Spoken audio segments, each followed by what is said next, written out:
and hardened tree fellers. She glanced once more at the clock and sighed. Only a few minutes past 3, though it felt like hours since Father had left. As long as Charlotte napped, she didn't mind waiting for Father because she was able to read to her heart's content.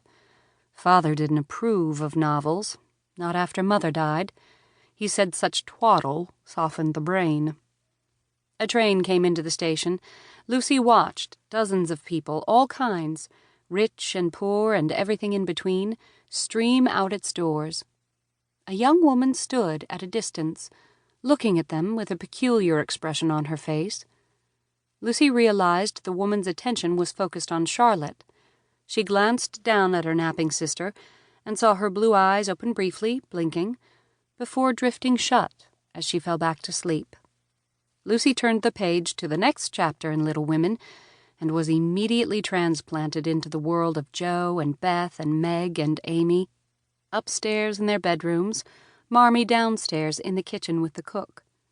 She read a chapter, and then another and another, sobbing as she came to Beth's tragic death. She knew it. She knew Beth was going to die. "Lucy." Her father's fierce shout broke through her shell of absorption. "Lucille?" She snapped the book shut and stuffed it in her bag before turning to see her father stomp toward her, all buttoned up in his dour black suit, gesturing wildly at her. "Lucille," he shouted again, "where is your sister?" Lucy jerked around to where Charlotte had been sleeping. Father's coat remained all bunched up, Mr. Buttons the bear tucked under a sleeve. But her sister was gone. She placed her hand on the spot to see if it was still warm. Stone cold. A fear rose in Lucy, a greater fear than she'd ever experienced in her 9 years, including that terrible day her mother lay dying. Chapter 1. March 1911, Lexington, Kentucky. The train jerked and jolted as it rumbled out of the station. Lucy Wilson stared out the window, watching her neat and tidy world fade into the distance, watching her well-ordered life, if a bit pedantic and predictable, disappear. She placed a hand over her heart and waited for its clamor to calm. Only 6 months, she reassured herself. She was expected to work for her father's favorite cousin, Cora Wilson Stewart, for only half a year, and then back home she'd go. But back home to what? To her father's new wife, Hazel? A young, vivacious woman, scarcely older than Lucy, Hazel wanted to make a home that didn't cling to the past.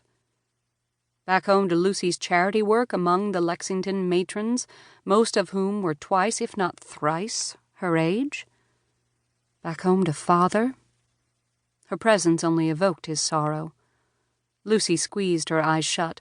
Cora needed stenography help, Father had said, and wouldn't listen to her objections about a move to Moorhead.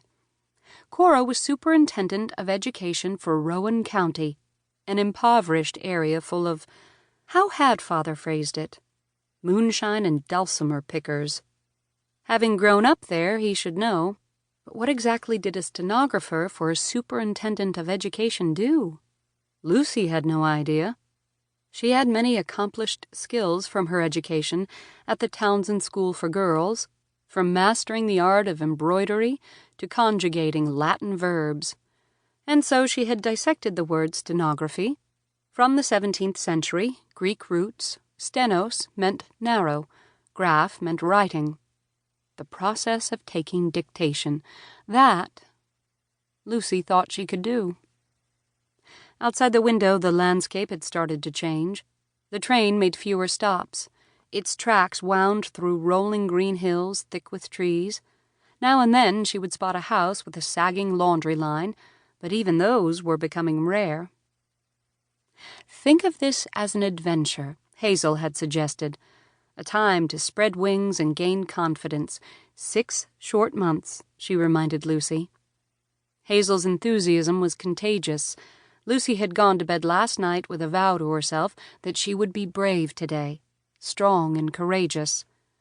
Her bold resolve weakened at the station this morning and dissolved completely with her father's last words, said as the train to Moorhead.